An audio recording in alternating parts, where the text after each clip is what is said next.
Olá pessoal, meu nome é Eduardo Sampaio, sou engenheiro civil, engenheiro de segurança e vamos para o nosso terceiro bloco de formação, onde nesse bloco de formação, como vocês podem ver aí, nós vamos pegar em um ponto que é muito importante para todos aqueles que querem empreender no ramo da pintura, que é o trabalho em altura. O cuidado que a gente deve ter em trabalhar em um ambiente que seja acima de 2 metros de altura. Isso é a definição do trabalho em altura. A norma regulamentadora que rege essa segurança para o trabalhador afirma isso. Então, nós temos que saber o que é considerado trabalho em altura. Quando a gente está trabalhando em altura, a gente deve perceber que, estando acima de 2 metros, você já precisa mudar completamente o seu comportamento em relação ao seu trabalho. Aí alguém pode imaginar, mas 2 metros? O que seria uma medida equivalente a 2 metros? Você que é pintor, você sabe o que eu vou falar agora. Uma porta tem a altura de 2,10. Certo?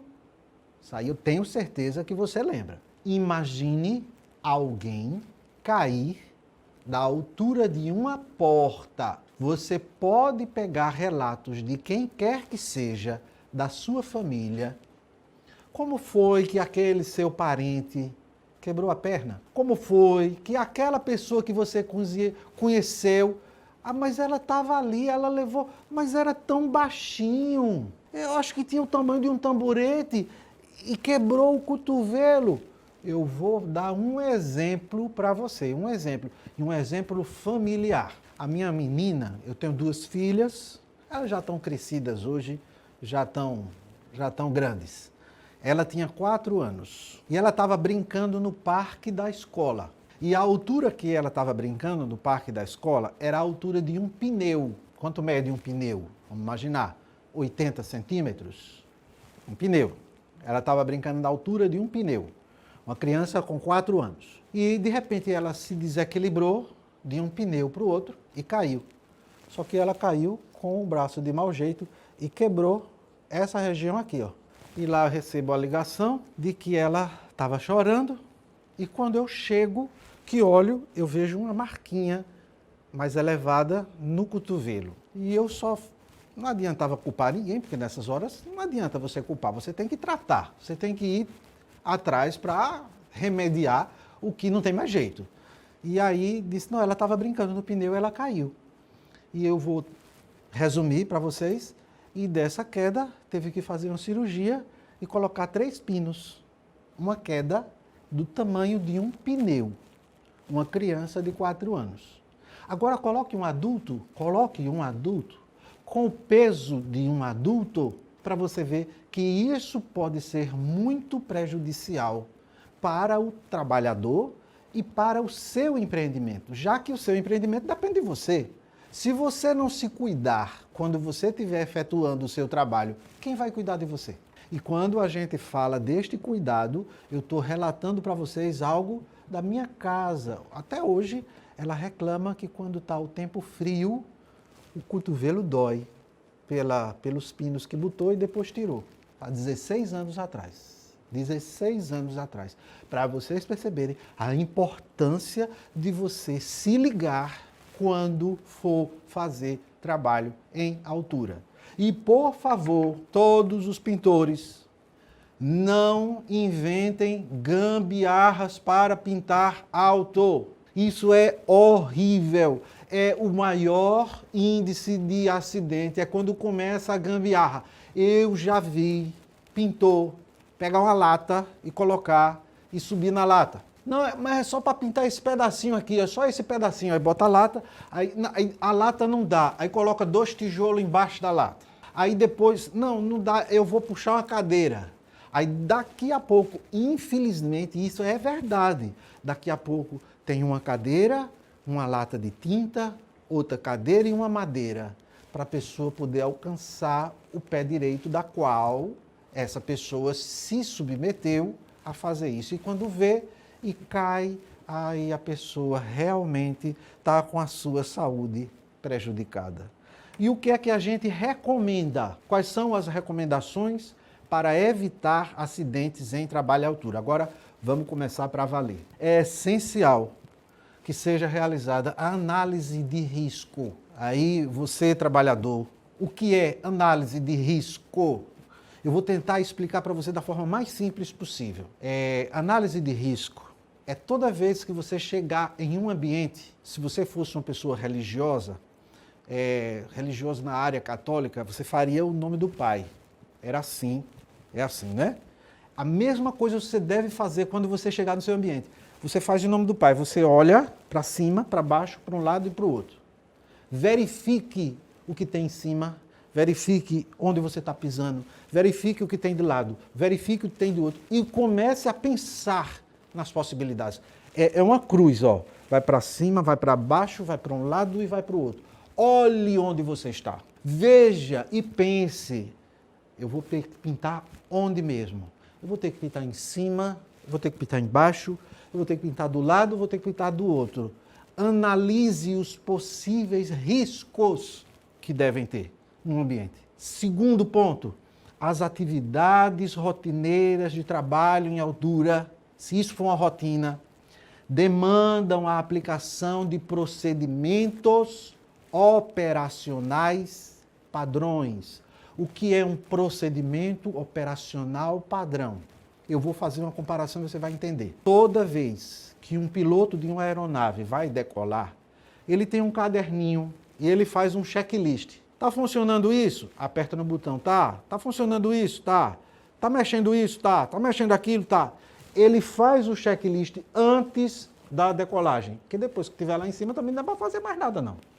Aí, lá em cima não é feito o carro, que a gente, por mais que faça um checklist, se furar um pneu, a gente encosta e dá para trocar. Lá em cima não dá para trocar nada não, vocês sabem disso. Então, quando você estiver na rotina do trabalho em altura, faça o seu checklist. Verifique se está tudo apoiado. Você sai um dia. Aí quando você volta no outro dia, você verifica, os andaimes estão no lugar? Alguém mexeu no andaime? Você olha, verifica, antes que você execute o seu trabalho. É preciso assegurar que seja realizada a avaliação prévia das condições do local onde você vai realizar o seu trabalho em altura. Então, antes de fazer qualquer coisa, olhe outra vez e olhe outra vez. No mínimo, faça isso 3 vezes. E por que isso? Eu gosto sempre de explicar. Porque é a sua vida. É a sua qualidade de vida. É aquilo que você precisa para sobreviver e para levar o pão de cada dia para sua casa. Então você vai estar cuidando de você. E você deve garantir, se você é um empreendedor e você está contratando alguém para trabalhar com você, você deve garantir para essa pessoa também, viu? Que é o seu ajudante, a pessoa que sem ele você não conseguiria fazer as coisas que você faz, que eles também saibam o que estão fazendo, que eles saibam a importância deles se cuidarem. O trabalho em altura, ele só pode ser iniciado depois de tomada todas as medidas de proteção previstas na norma e que isso nós sabemos quais são. É você, antes de fazer o seu trabalho, verificar. E essa verificação deve ser diária, todo dia. Ah, mas é a mesma coisa. É a mesma coisa mesmo. Por quê? A gente não come todo dia e se a gente parar de comer todo dia, a gente não vive. Então é a mesma coisa. O seu trabalho vai levar o seu pão de cada dia. Então o seu pão de cada dia, você precisa cuidar dele. E todo trabalho em altura precisa ser realizado com uma supervisão. Se é o seu ajudante lhe ajuda. Se é você, você ajuda o seu ajudante. E assim sucessivamente.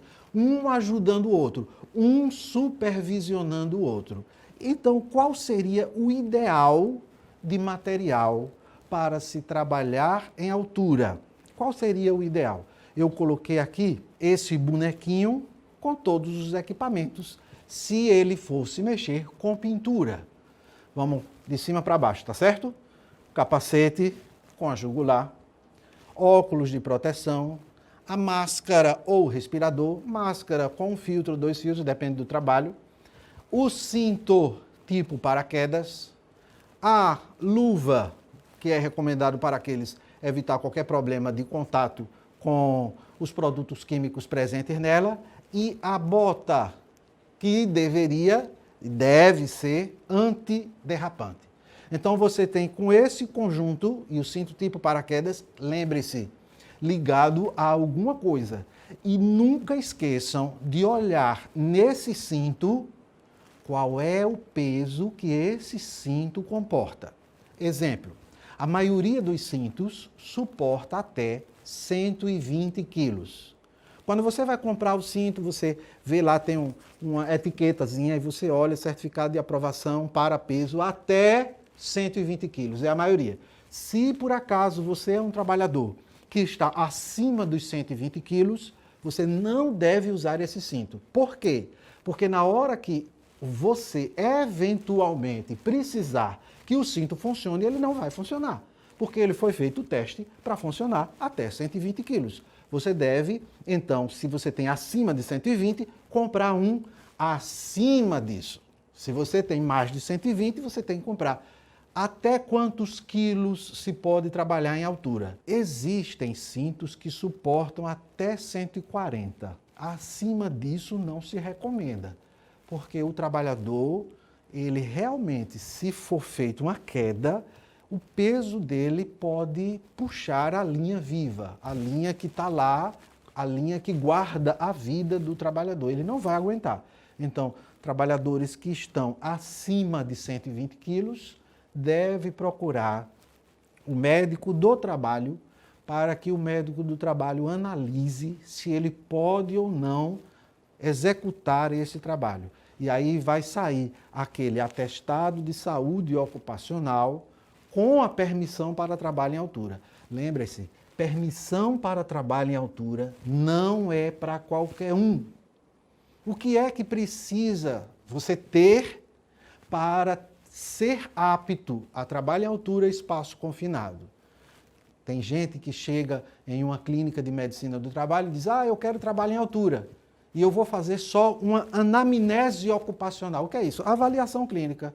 Peso, altura, pressão, temperatura, e o médico fazer lá o exame para ver se tem alguma hérnia, alguma coisa que está fora do normal.